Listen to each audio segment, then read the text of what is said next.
कृपया माझ्या चॅनलला सबस्क्राईब करा आणि बाजूचं बेल आयकॉनचं बटनसुद्धा तुम्ही प्रेस करा, जेणेकरून माझ्या व्हिडिओचं तुम्हाला प्रत्येक वेळी नोटिफिकेशन मिळत जाईल. नमस्कार, मी माया परळकर. आज आपण आल्याच्या गोळ्या बनवणार आहोत. त्याच्यासाठी आपल्याला हे लागणार आहे आलं आणि गूळ. आलं मी हे सोलून बारीक चिरून घेतलेलं आहे. हे मिक्सरला लावून मी घेणार आहे आणि त्याच्यासाठी हा आपण गूळ घेतलाय. जेवढा आपला आल्याचा लगदा जो तयार होईल तेवढेच आपण गूळ घेणार आहोत.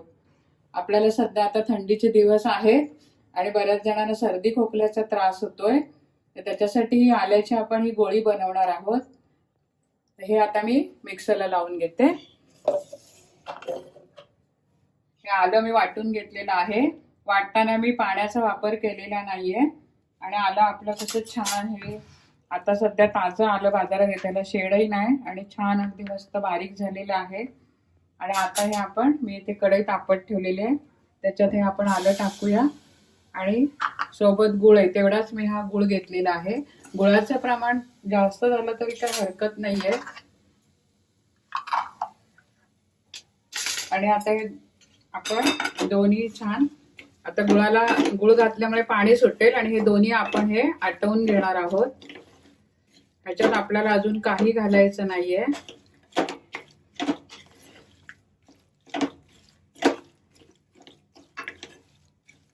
गॅस आपण कमीच ठेवणार आहोत.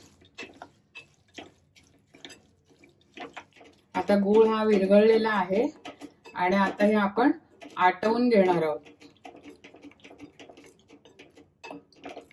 आपले मिश्रण आता आळत आलेलं आहे. कडेने आता हे सुटायला लागलेलं आहे आणि 2-3 मिनिटं मी अजून ढवळणार आणि नंतर गॅस घालवणार आहे आणि मग थंड झाल्यावर आपल्याला ह्याच्या गोळ्या करायच्या.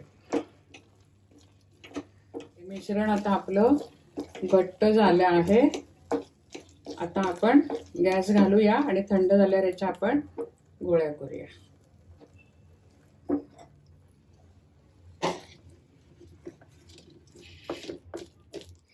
हे आपलं तर मिश्रण घट्ट झालेलं आहे आणि आता आपण ह्याच्या छोट्या छोट्या गोळ्या करून घेऊया. सुरुवातीला आपण थोडंसं तुपाचा हात घेऊ, कारण मग ते चिकटणार नाही आपल्या हाताला.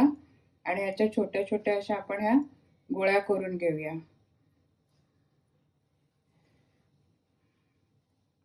अशा छोट्या गोळ्या करून घेऊया ह्याच्या. हे अतिशय गुणकारक आहे. आलं कफ आणि खोकला कमी करणारं आहे, तसंच पित्तनाशकही आहे.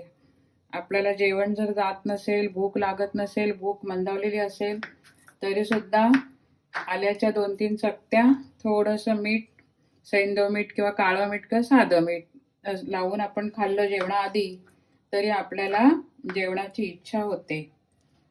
आणि तशीच ही आयुर्वेदिक गोळी आहे. अगदी सकाळी उठल्याबरोबर तुम्ही एक गोळी खायची आणि एक 15 मिनिटं पाणी प्यायचं नाही ह्याच्यावर.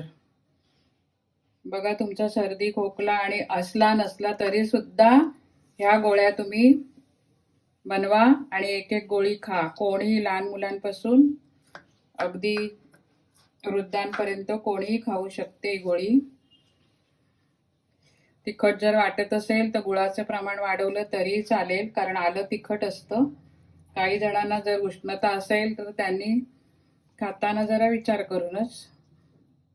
ही आपली आल्याची गोळी तयार झालेली आहे आणि आपल्या नेहमी घरात असणारं आलं आणि गूळ या दोन्ही गोष्टी आपल्या घरातच असतात. त्याच्यामुळे तुम्ही करणार आहात आणि मला त्याची प्रतिक्रिया पाठवणार आहात. मला माझी रेसिपी तुम्ही शेअर करणार आहात.